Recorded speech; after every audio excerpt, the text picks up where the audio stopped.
Olá a todos, sejam todos bem-vindos. Shalom Aleichem, paz esteja sobre vocês. Aqui quem fala com vocês é o Evandro. Vamos dar início a mais um episódio do nosso Só Mais Um Cara Falando em Religião. E o assunto que eu quero tratar com vocês hoje é em relação à justificação, que é a questão de como o ser humano ele é, digamos assim, visto por Deus como uma pessoa digna de ser salva por ele ou de, digamos assim, ser elevada ao próximo nível de existência, que a gente poderia chamar de mundo vindouro, que é o objetivo, na verdade, que todos procuram, tanto no judaísmo quanto no cristianismo. A ideia central do porquê se cumpre a vontade de Deus está relacionada a isso, a passar para a próxima fase, por assim dizer, que seria o céu, ou no caso no judaísmo, o Olam Rabá. E a ideia toda por trás dessa esperança se dá ao fato de que há necessidade de viver uma vida justa nesse mundo, uma vida íntegra, uma vida, digamos assim, direita aos olhos de Deus, para que haja o merecimento de tal salvação ou de tal livramento. A Bíblia hebraica, ou seja, o Antigo Testamento, como ele é conhecido no meio cristão, ele nos diz com clareza que Deus ele está próximo dos justos, ele tem um amor pelos justos e que ele tem um prazer especial naqueles que fazem a sua vontade. Diante disso, a gente tem que também trazer à tona o questionamento em relação à questão da falibilidade do homem. Na Bíblia hebraica, ou seja, também na Torá, é tratado sobre esse assunto, e é falado que o homem ele é passível de erros, ou seja, a boa parte da Torá ela trata com a questão do conserto, da teshuvá, que seria o ato do homem vir a se arrepender por causa de um erro cometido. Então, de certa forma, já é previsto pela própria Escritura, pela própria lei mosaica, pela própria Torá, de que o ser humano ele é passível de falha. Ele também está escrito, Salomão escreve que o justo cai 7 vezes, mas todas vezes se levanta, todas as vezes ele se levanta, ele retorna, ele faz o techuvá e continua o caminho.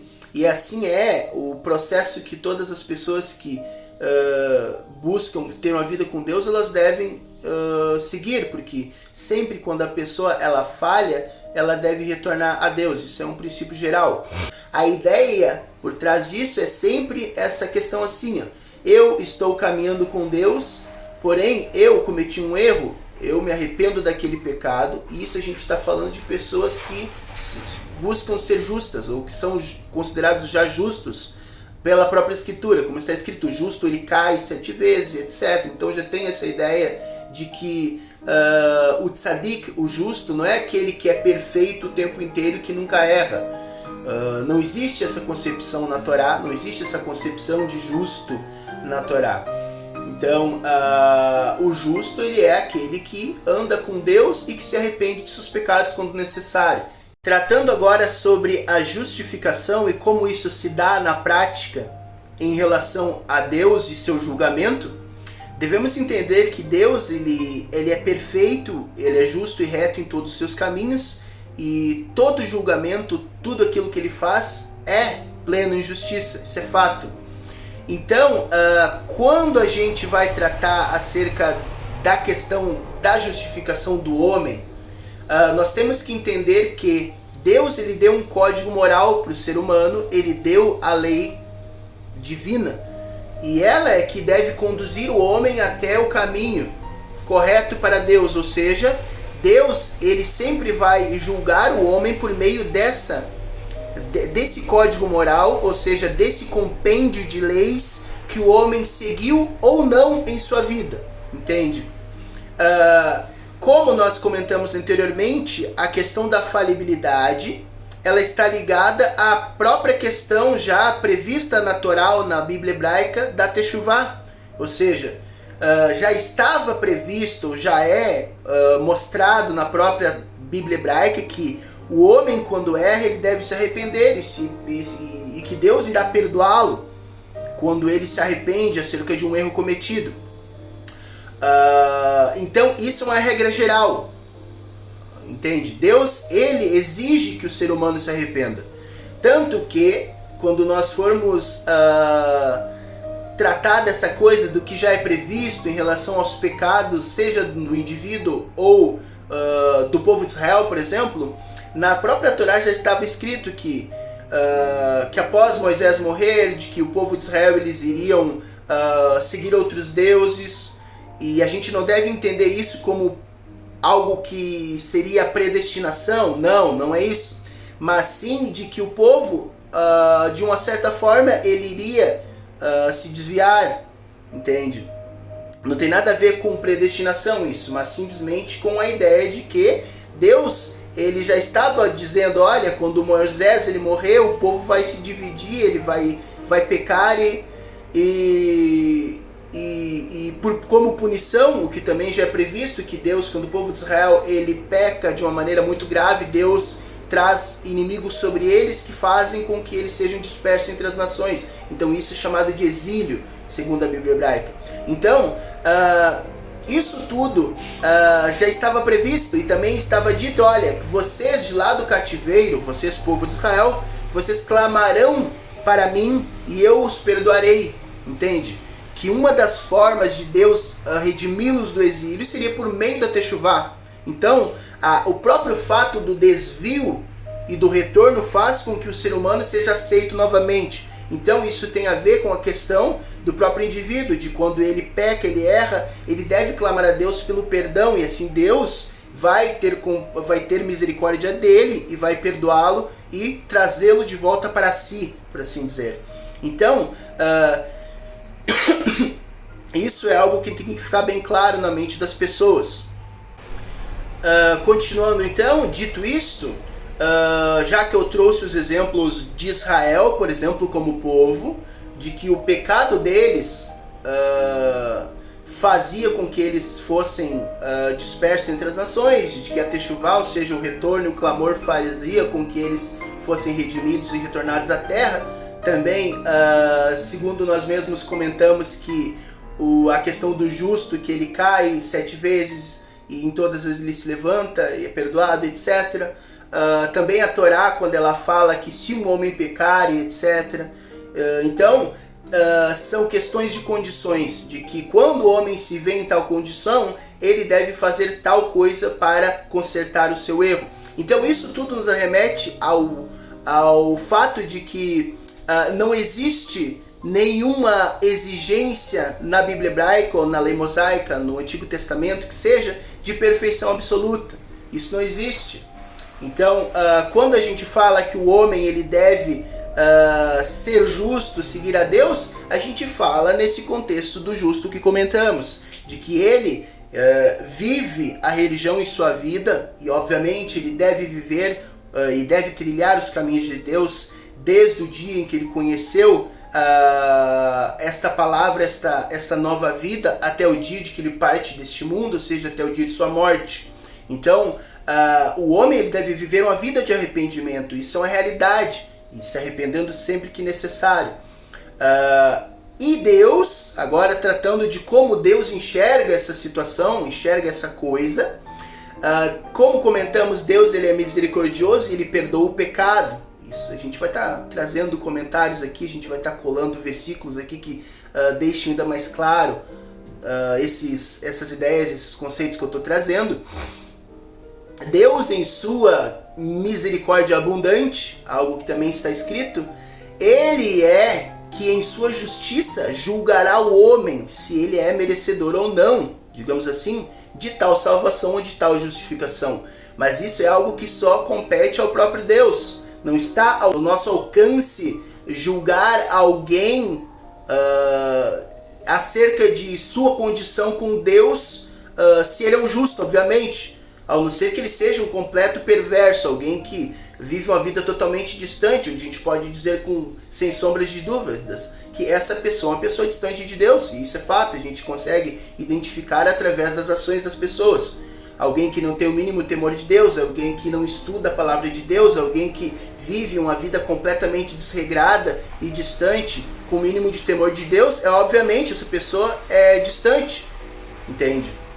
Outro ponto que vale a pena a gente trazer aqui é a questão que Paulo escreveu em sua carta aos Romanos e em outros lugares, como Gálatas também, e dizendo que pelas obras da lei nenhuma carne será justificada.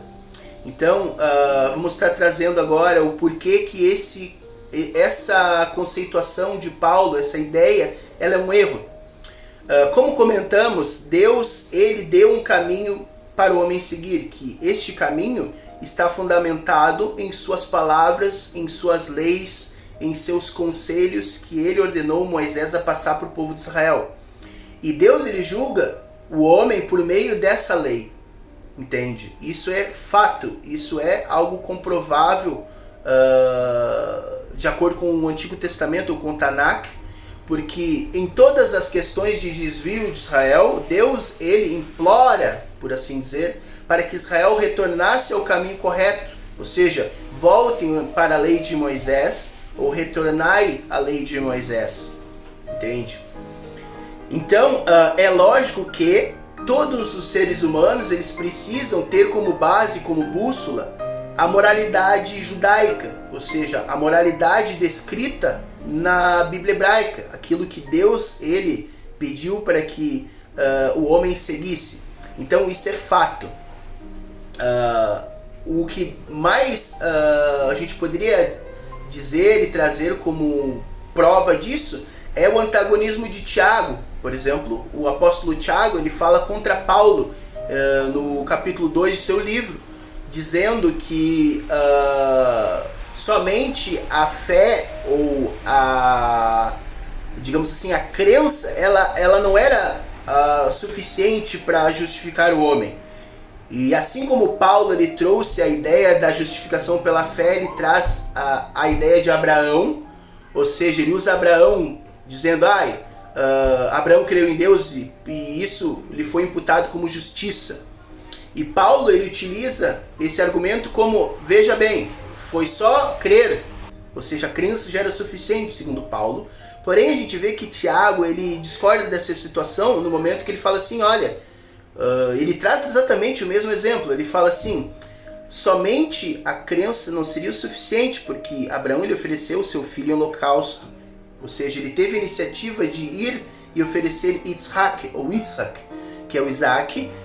Então Deus viu que ele era um justo, entende? Ou seja, ele recebe a justificação não apenas por acreditar, mas também por executar uma ação. Ou seja, ele foi e fez. E Paulo, ele trata totalmente desse assunto de maneira diferente. Ele fala que somente a crença é o que vale. Porque Paulo ele faz isso porque ele quer desvincular totalmente os cristãos ou seres humanos da lei mosaica. Então existe um viés político nessa ideia, existe uma tentativa de nova introdução filosófica, por assim dizer. E como a gente sabe, Paulo ele pregou para a grande maioria de pessoas que não eram judeus, era para gentios em grande maioria. Então ele queria desvincular os gentios daquilo que Deus pediu para o homem seguir e fazer, ou seja, da lei de Moisés que é eterna. Continuando ainda o exemplo de Tiago, em sua refutação contra Paulo, ele utilizou o mesmo exemplo que Paulo usou para justificação pela fé, só que Tiago usa para justificação pelas obras. A gente tem que entender um ponto aqui, que não existe nem deveria existir dicotomia entre fé e obras, porque é óbvio que se eu acredito em Deus, eu vou fazer aquilo que Ele me pede. Isso é fato, entende? Se eu acredito em Deus, eu vou cumprir com Sua palavra. Isso é uma realidade, entende? Não adianta eu dizer, olha, eu acredito, mas eu não faço. E é justamente esse argumento que Tiago ele traz contra Paulo. Ele diz assim, olha, não adianta se alguém vir reclamando do frio na minha casa, eu dizer vai em paz e não lhe der uma túnica para que ele se aqueça, entende? O que Tiago quis dizer? Não adianta eu dizer, olha, vai em paz, Deus te abençoe, eu tenho fé que Deus vai te ajudar, entende? Mas sim ele diz assim, olha, Deus vai te ajudar, mas veja bem, eu tenho essa túnica, eu estou fazendo uma ação para que você seja aquecido. Então, existe essa questão, que o Tiago está mostrando justamente que há necessidade da ação, entende? E ali ele também, se a gente for parar para pensar, todos os exemplos de Tiago que ele traz ali, estão de acordo com o que a Torá já traz, porque a Torá ela já fala que tem que fazer caridade, ela já fala que tem que ajudar o próximo, entende? Que tu tem que ajudar o próximo, inclusive em questões de lhe conceder algum bem, por exemplo. Alguém que está passando frio ou passando fome, que você deve ajudá-lo. Enfim, sem entrar em detalhes nesse assunto, mas isso é muito claro e simples para quem estuda. E isso é comprovado ali. Tiago está tratando totalmente de refutar Paulo numa questão da justificação, entende? Porque não existe essa coisa de eu acredito em Deus e se eu não faço nada. Então, pessoal, o estudo de hoje é este. Espero que todos tenham aproveitado o estudo. Estaremos trazendo os novos vídeos em breve. Tenham todos um ótimo fim de ano. Que Deus abençoe a vida de cada um de vocês. Shalom e tudo de bom.